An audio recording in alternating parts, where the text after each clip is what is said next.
Olá, boa noite. Estamos começando Rede TV News. Olá, boa noite. E você é sempre muito bem-vindo. Federações partidárias são mantidas pelo STF e já valem para as próximas eleições.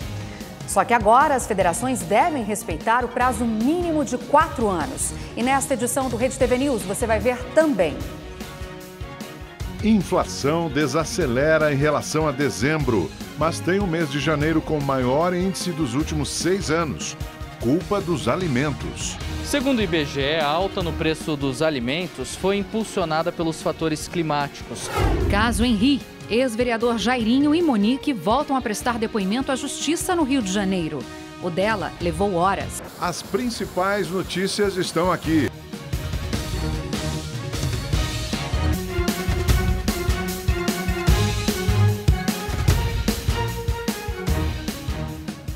O presidente Jair Bolsonaro continuou hoje com a agenda pelo Nordeste. Bolsonaro visitou um trecho das obras da transposição do Rio São Francisco, no estado do Rio Grande do Norte. A agenda do presidente começou por volta das 9 horas da manhã no município de Jucurutu.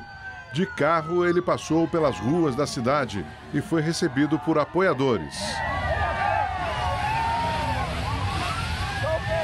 No local, o presidente visitou as obras da barragem de Oiticica e acompanhou a chegada das águas da transposição. Segundo o governo, a obra deverá atender cerca de 330 mil pessoas em 8 cidades. Em seguida, Bolsonaro foi de helicóptero para o município de Jardim de Piranhas, onde existe um outro trecho da transposição do Rio São Francisco. Essa transposição foi prometida para 2010. Depois passou para 2012 e parou. Assumimos em 2019, praticamente 7 anos depois. Falei com o Rogério Marinho, com os meus ministros, vamos concluir obras. E esta obra, como disse ao Marinho, porque ele chegou depois, essa obra é a principal, porque água é vida. O STF, Supremo Tribunal Federal, validou a lei que permite a formação de federações partidárias e essa norma já vai valer para as eleições deste ano. As federações partidárias vão atuar como se fossem um único partido. Nestas eleições, elas poderão ser registradas até o dia 31 de maio. As alianças substituem as antigas coligações proporcionais, mas com algumas diferenças. Nas federações, 2 ou mais partidos poderão se unir, desde que definam um mesmo estatuto e programa político. Os partidos manterão os próprios diretórios e fundo partidário, mas nas casas legislativas, a federação deve atuar como uma única bancada, com apenas uma liderança. A principal mudança é que os partidos que formarem federações deverão permanecer unidos por no mínimo 4 anos. No modelo anterior, as coligações duravam apenas nas eleições, o que permitia alianças entre legendas totalmente diferentes. Com isso, era comum o eleitor votar no candidato de um partido e ajudar a eleger outro, com ideologia oposta. Nós temos exemplos concretos em que o eleitor, dando votos a um candidato, um partido do espectro da centro-direita, acabou pela coligação proporcional elegendo mais 3 candidatos de um partido de esquerda. Os partidos que não respeitarem as normas não poderão usar os recursos do fundo partidário até completar o prazo de 4 anos. A criação das federações é apontada como o primeiro passo para reduzir o número de partidos no país. Hoje, existem 33 legendas registradas. Considero o número excessivo de partidos e a consequente fragmentação do quadro político uma das importantes disfunções da democracia brasileira. A pulverização e fragmentação impõe ao presidencialismo de coalizão negociações nem sempre republicanas. O estado de São Paulo promete zerar a falta de vagas em escolas públicas até o próximo dia 20. Além disso, salas com mais de 30 alunos terão 2 professores. A crescente migração dos alunos do ensino infantil da rede particular para escolas públicas tem sido um desafio para o Estado. De acordo com o censo escolar, em 2019, o sistema privado tinha mais de 86 mil alunos. Em 2021, caiu para 65 mil. São mais de 21 mil alunos que deixaram a escola particular. Com o crescimento da demanda por vagas na rede pública de ensino no estado de São Paulo, o governo e a prefeitura se mobilizaram e estão viabilizando mais vagas para atendimento pleno da demanda por matrículas na rede pública de ensino. Aqui em São Paulo, nenhuma criança ficará fora da escola. Até esta quarta-feira, a rede estadual registrou pouco mais de 72 mil matrículas para o primeiro ano do ensino fundamental só na capital. São 6.586 alunos a mais que no ano passado. Já na rede municipal da capital, teve um aumento de 5.512 matrículas nesse ano. Para atender essa demanda, o Estado e a Prefeitura de São Paulo criaram 12 mil novas vagas para o primeiro ano do ensino fundamental. E até o dia 20 de fevereiro, todos os alunos estarão matriculados, segundo o secretário de Educação. Se for preciso, o governo vai recorrer ao sistema privado para garantir que nenhuma criança fique fora da escola. Nós não vamos deixar nenhuma criança sem escola, essa possibilidade não existe, é uma demanda importante para essas crianças que não deixará de ser atendida. Se necessário, inclusive, ir atrás de vagas na rede privada mesmo para solucionar, para termos atendimento, nós faremos isso. A fila de espera caiu de 5 mil crianças na segunda-feira para pouco mais de 2 mil. E para solucionar o problema do aumento de alunos em sala de aula, será contratado um professor extra, para não prejudicar a qualidade do ensino. De São Paulo para Minas Gerais, na capital Belo Horizonte, com uma semana de atraso, 87 mil estudantes das escolas municipais voltaram às salas de aula após determinação da Justiça. Neste colégio, a maioria dos pais decidiu trazer os filhos e comemorou o retorno do estudo 100% presencial. A Andressa levou a Maria Eduarda, de 5 anos, que estava com saudade dos colegas.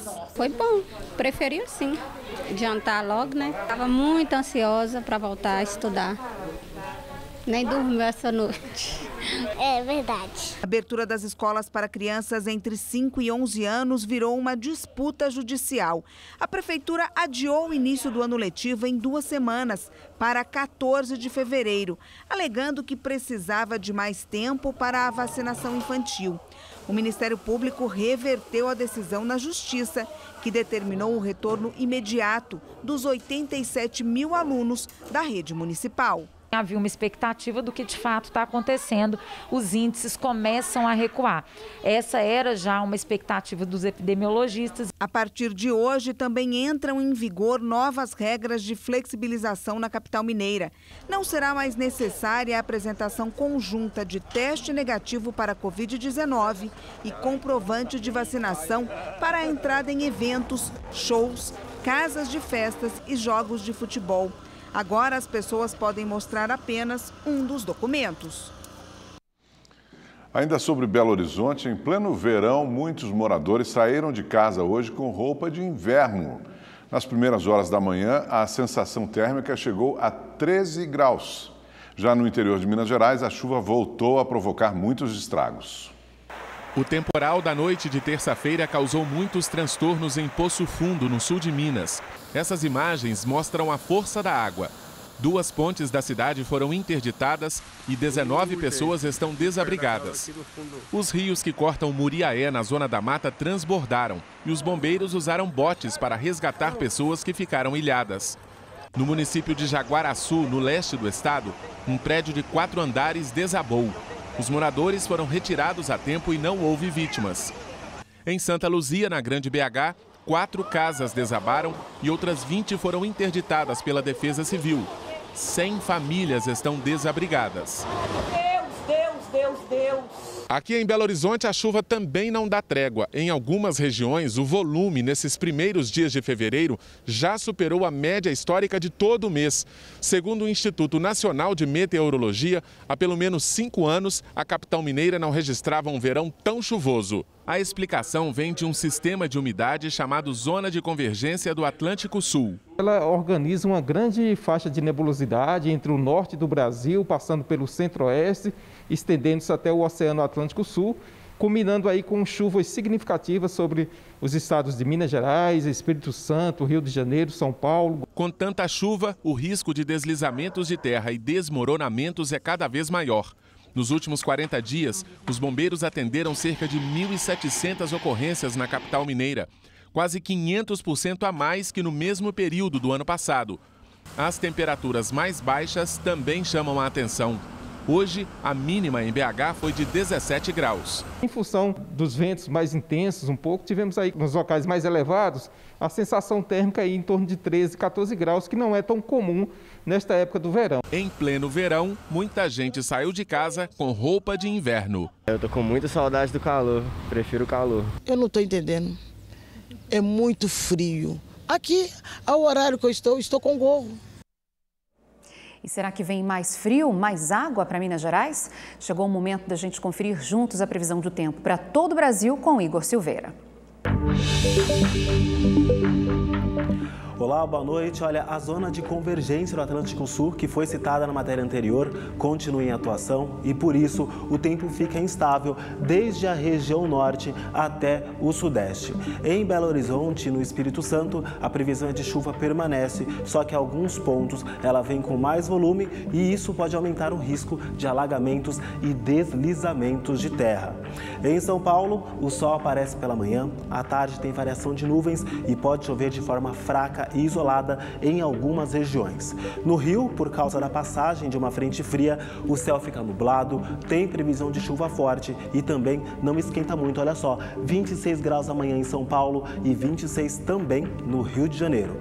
E hoje o céu de Teresina amanheceu avermelhado e chamou a atenção dos moradores. Segundo especialistas, isso ocorreu porque depois da erupção de um vulcão no Oceano Pacífico, as nuvens de poeira vieram para o Brasil e a junção de carbono e enxofre associado a outros gases deixam o céu assim quando se cruzam com os raios solares.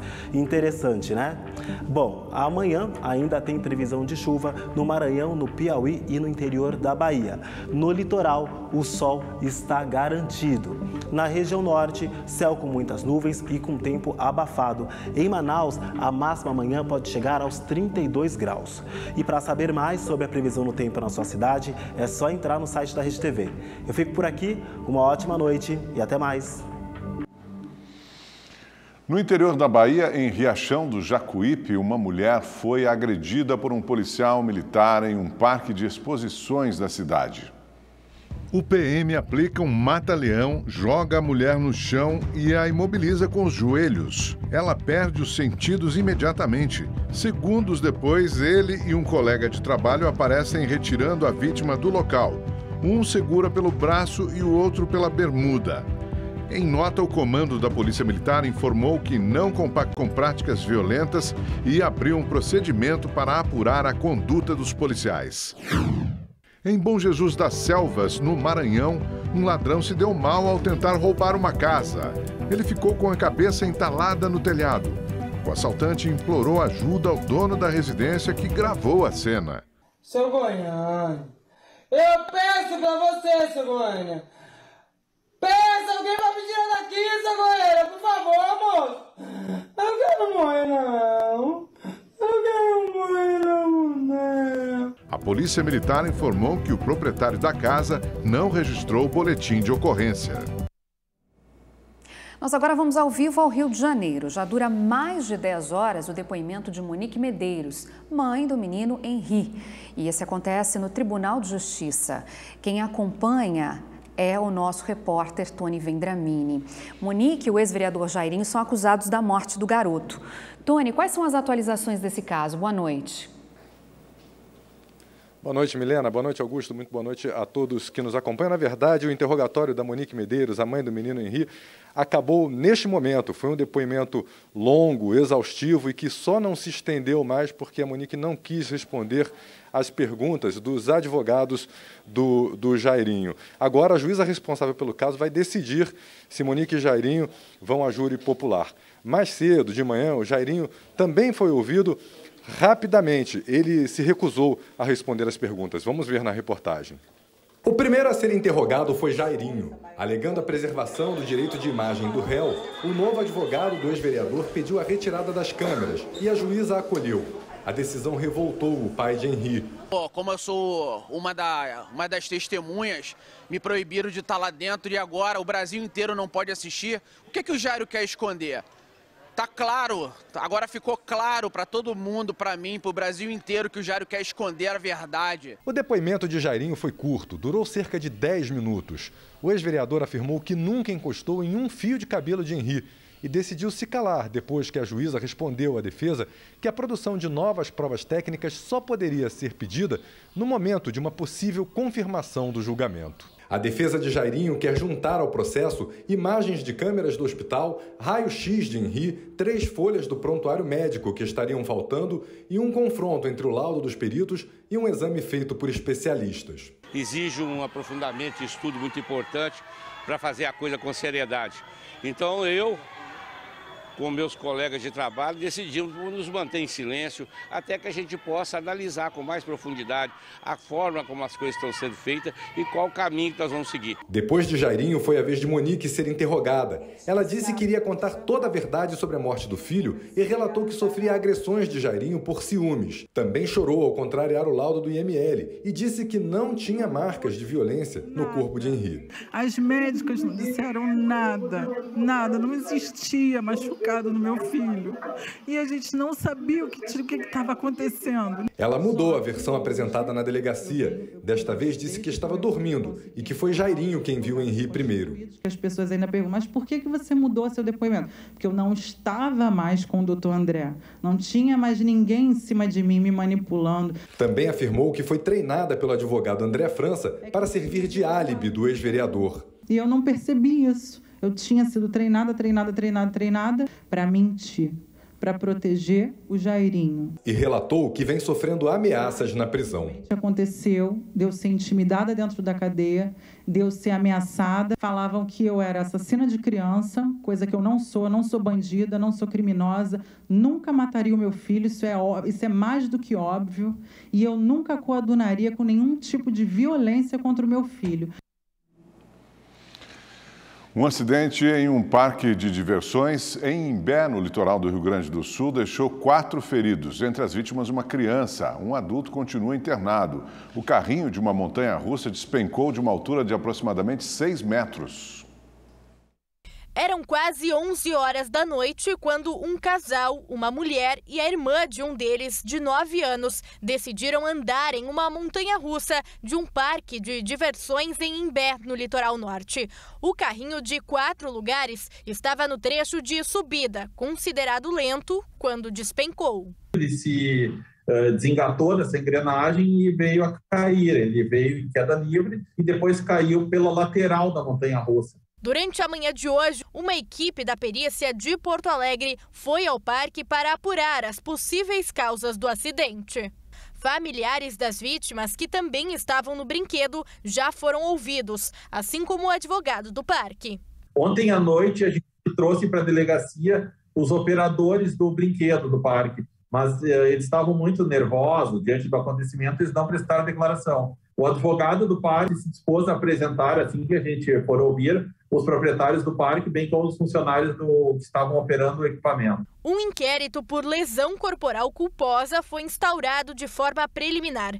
A Polícia Civil aguarda os depoimentos e o resultado da perícia para dar andamento às investigações. A Prefeitura de Imbé divulgou uma nota informando que o parque estava autorizado a funcionar e que todas as documentações estavam em dia. Este ano, a inflação de janeiro ficou em 0,54% e é o maior resultado para o mês desde 2016. A dona Tereza escolhe, olha e tenta encontrar a melhor forma de economizar. Em vez de levar uma dúzia ou 1 quilo, compra menos, né? Eu troco, às vezes, dependendo de alguma coisa, eu vou trocando, né, dos alimentos. Tomate, se está muito caro, vou no tomatinho, tomatinho está muito caro, vou no tomate. E assim vai indo. Toda essa preocupação não é à toa. Afinal, comer em casa ficou ainda mais caro para o brasileiro. Você tem que ir no mercado comprar cada dia um pouquinho. Tem que ir dando uma apertada, pesquisar bastante. Pesquisar bastante.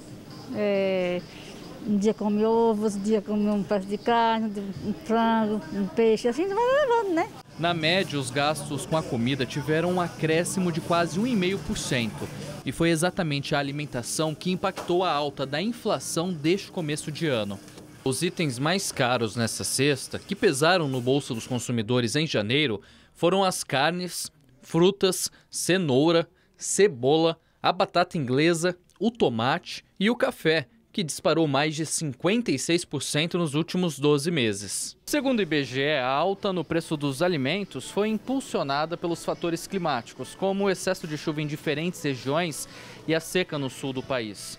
Esses problemas se estenderam no final do ano passado e acabaram afetando as safras de verão, que tradicionalmente já são menores. O preço dos alimentos in natura foi influenciado principalmente pelas fortes chuvas ocorridas em algumas regiões do país, o que acabou prejudicando a produção desses alimentos e, consequentemente, o seu preço foi impactado. Esse indicador é importante para que as famílias percebam quais itens têm aumentado mais o preço e, consequentemente, influenciado nos seus orçamentos. Dos 9 itens pesquisados pelo IBGE, o grupo de transportes foi o único que teve queda.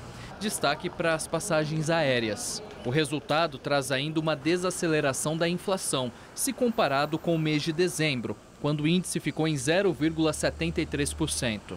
Essa deflação ela ocorreu basicamente por causa de um item que foi o item relacionado a transportes, com o preço dos combustíveis tendo uma certa redução. Mesmo com essa deflação, foi o maior número registrado desde 2016. E isso indica que, tirando, por exemplo, a área de transportes, todos os outros itens, assim como alimentos, como vestuário, eles acabaram subindo de valor. Isso, para o consumidor que está lá na ponta fazendo as suas compras, acaba impactando no seu orçamento de uma forma em geral. Já no acumulado dos 12 meses, a inflação do país está em 10,38%, bem acima da meta oficial do governo para este ano, que é de 13,5%. Em 2021, a inflação passou dos 2 dígitos e ficou em 10,06%, sendo a maior desde 2015.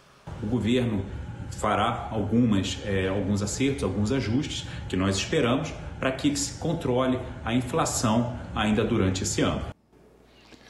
A Anvisa, a Agência Nacional de Vigilância Sanitária, negou mais 6 pedidos de registros de autotestes para a Covid-19. Com as rejeições publicadas hoje no Diário Oficial da União, já são 9 pedidos recusados. A agência ainda deve analisar outras 42 solicitações. A Anvisa aprovou a venda de autotestes no Brasil no dia 28 de janeiro. Até agora, nenhum produto teve o registro aprovado. Vamos então aos números da Covid-19 no Brasil. De acordo com o Ministério da Saúde, 23.303.000 pessoas já se recuperaram da doença, 3.017.000 ainda estão em acompanhamento e desde o início da pandemia, mais de 635.000 pessoas morreram de Covid-19 no país. O Rede TV News de hoje fica por aqui. Boa noite para você. Boa noite, até amanhã.